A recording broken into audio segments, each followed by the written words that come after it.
introduction. Yes, I am here to present our paper C-SharK, which stands for C-FiSh chain differentials. And we will see why it is, why it has the option of shading friendly, having shading friendly case. This is a joint for with a carrying overhead and here it goes on another products.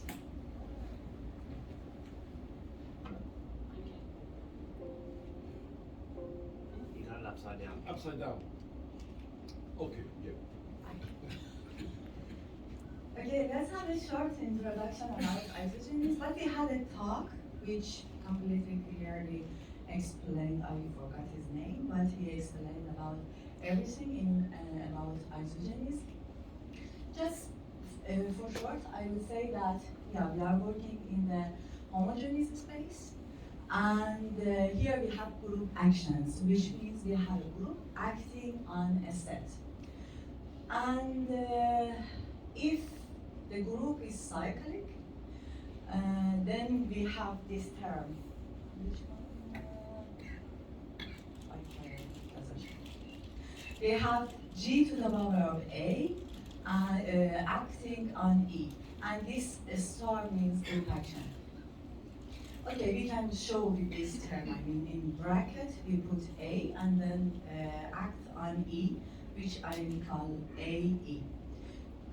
Here we say this homogeneous space is symmetric when around E0 it's easy to compute minus A E0 from A E0. There are some there are some assumptions, which the first one is vectorization problem, which is analogous to discrete log problem in discrete log setting, which says that given AE, finding A is difficult. The other one is multi-target game, and it says that if we have different AEs, if we have different curves with AI and AJ, finding the differences of them is also difficult. The other one is vectorization problem with auxiliary inputs, which says even given CIA, finding CIAE, finding A is still difficult. Although we have a public CIs from exceptional set. Okay, here we have CSI-FiSh, which is analogous to Diffie-Hellman exchange, which says that when they want to get the same key of A plus BE or B plus AE, which are basically the same because it's commutative. So Alice just applies her secret key on curve E, and then sends this term to Bob. And then Bob applies his secret on this one and gets B plus AE. And the same happens, the same goes for Alice as well. Then they will get, at the end, they will get both the same key. Okay, here we do not have any homomorphism. What does it mean? From AE0 and from BE0, Alice and Bob cannot do anything. I mean, they cannot basically directly multiply or add them together, nothing, because we do not have homomorphism here. Okay, isogeny-based cryptography is divided into main branch, which he explained before lunch. The first branch is SIDH, which is broken by our colleague at CSI with Thomas and Water with using the key recovery attack. But fortunately, the other branch is still alive, and this is called CSI or I say CSI-FiSh. And based on that, we have a signature scheme which is called C-FiSh. C-FiSh is again given by our colleague at CSI. And okay, let's see what is C-FiSh, how it works. In CFish, we have secret keys.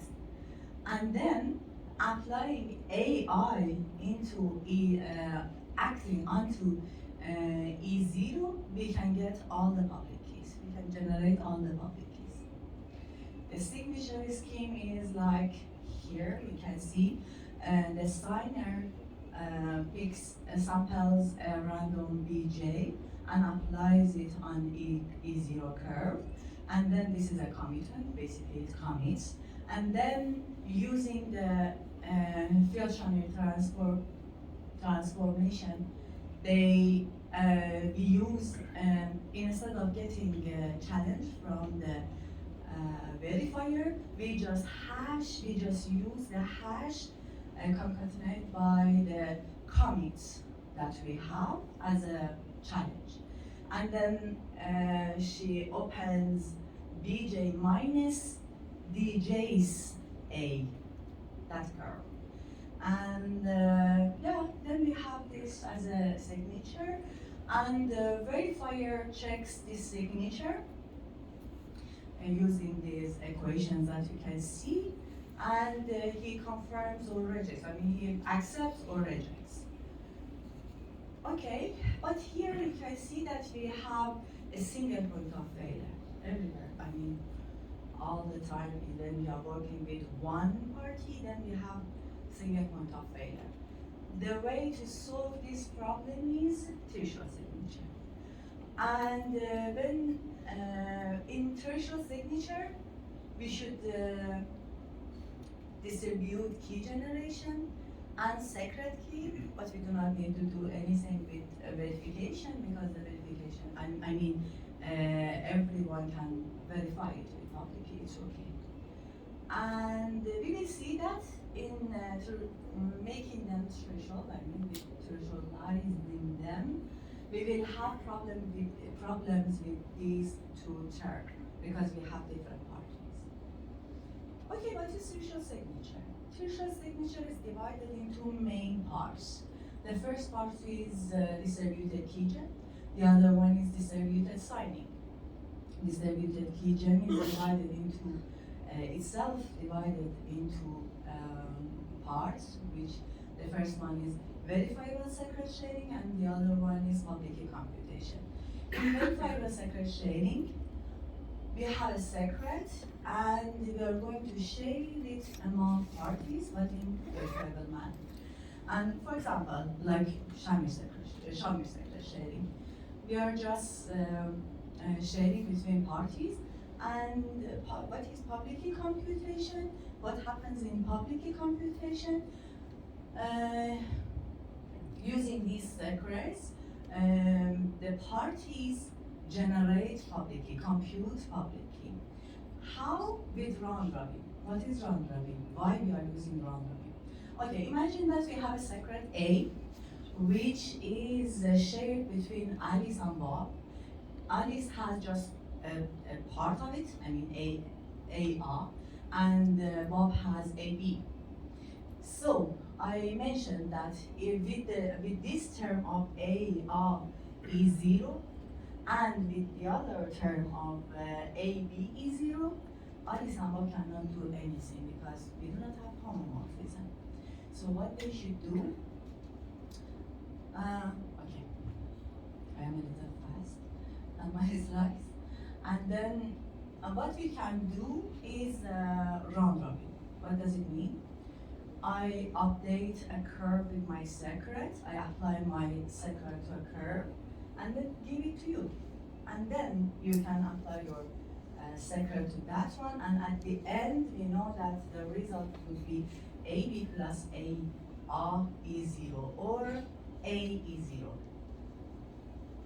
Okay, this is public key computation and round robin, and now distributed signing.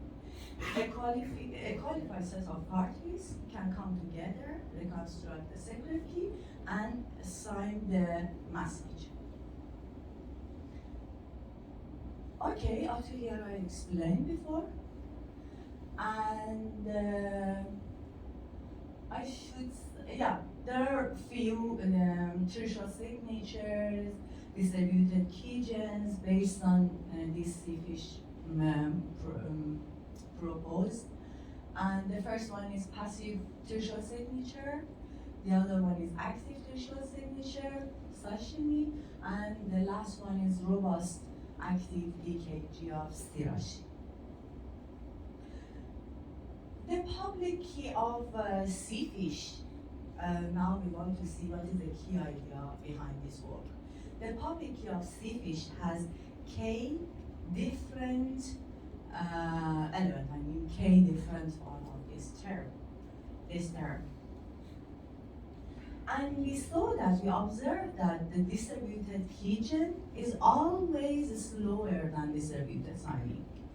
Sometimes it's like 450 times, or even sometimes 4,500 times slower than signing. So we thought, okay, what we can do with that? And there was a work which introduced the structured public key, which says that basically this term that I said that having this finding X is still difficult. So they say that using this exceptional set, we can have such a public key, so we need just have one secret key.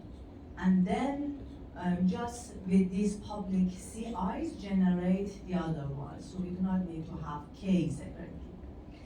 And we thought that, okay, is it possible to apply this SDK on CFish? And it led to have this C#, which is CFish with sharing friendly keys. I mentioned, because since it has one secret, so it is sharing friendly. It is as efficient as CFish, and also it has a single secret key. Okay, the contribution that we have in this paper, the first one is proposing this C#, defining this C#, or constructing this species C#, and then the other one is we showed that this Sashimi, which was claimed, which there is a flaw in it, actually, not attack, a flaw, which says that, which we show that it is not threshold signature, it is full threshold signature. If we want to, the threshold version of it cannot be secure. And then we started designing again, reviewing or adopting these protocols which were based on CFish to work with C#. Okay, and how does the algorithm of C# works? Okay, the first one is, you see that it is very similar to CFish. The first one is that, okay, in key generation we just sample one secret key of A, and then just generate the other public keys from that. And the other one is that here we have one secret key, signers need to just save one secret key. And here in CFish we had DJs A, but here we have A DJ. There are a lot of the stories behind that. Maybe you can find more details in the paper. And the other one, verification was the same. Okay, what we achieved with that, what was our efficiency in this work? In basically, distributed signing was kind of similar to CFish, but in verifiable secret sharing, okay, they are relying on multi-gate assumption, but we are relying on the new assumption of vectorization problem with auxiliary input. They have, since they have k separate secret, so they need to run this verifiable secret each time. Pick sample a secret, shade it among the parties in verifiable manner. But for us, we just have one secret and we need to run it once, and k times zero knowledge proof they need, because each time because of this verifiability, they need to give each time a zero knowledge proof, but we have one.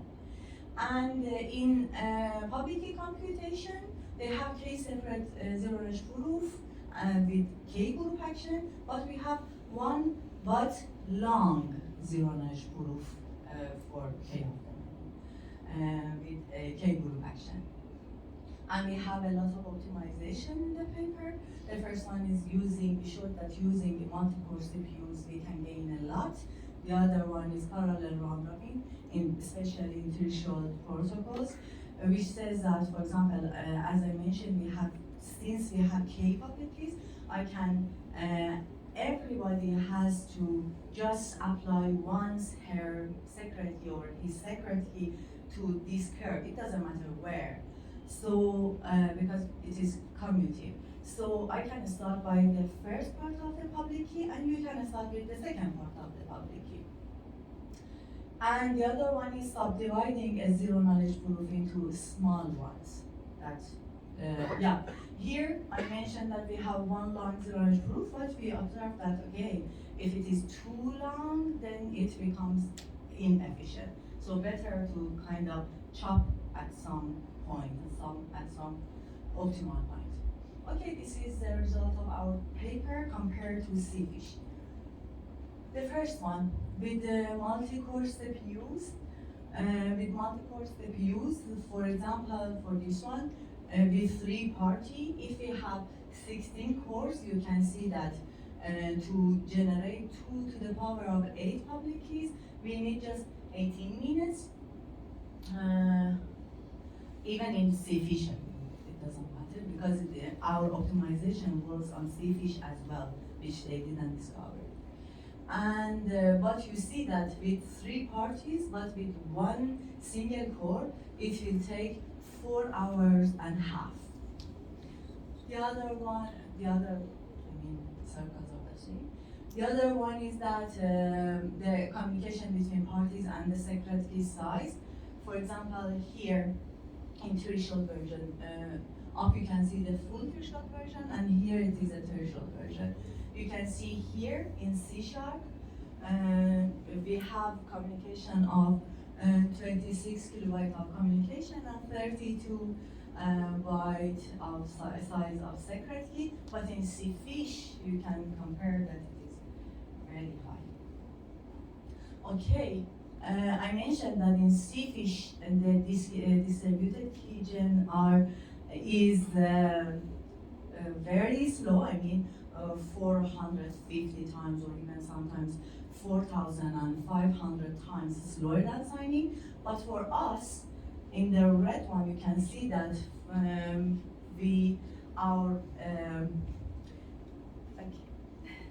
our distributed keygen takes 4 minutes to generate 2 to the power of 8 public keys, but signing takes just 28 seconds, which means our distributed keygen is just 7 times slower than our signing.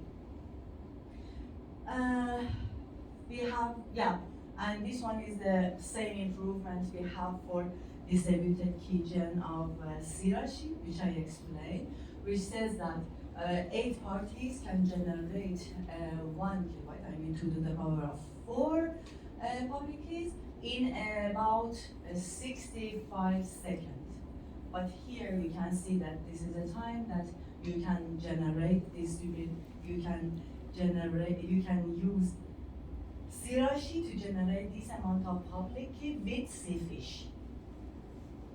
Okay, with this result we show that isogeny-based non-threshold or threshold signatures can be used in practice. And if you are curious to know more about the attack on Sashimi and everything, or the other results in more detail, you can find the paper here. And up to here, everything finished. I can stop even, but since I have a little time, I can say that, okay, if someone likes this work and wants to read, I should update you that we have 2 follow-up papers But the first one, I am going to show you that this one is isogeny-based computation of the performance of our work in isogeny-based computation, and this one is communication. And you can see the differences between CFish and C-SharK. And in the other one also, you can see between this line CFish and this one C-SharK. You can see the gap that we could achieve in this work. But in follow-up papers, that one is accepted and the other one is on ePrint and will come out soon. We found that we can do much better. Basically, the problem is the distributed keygen, the basic distributed keygen that we were using, and we can change them. We can change seriously also as well. I mean, here you can see our isogeny-based computation became the same with CFish in the follow-up papers, but communication-wise, still C-SharK is far better than CFish. Thank you very much.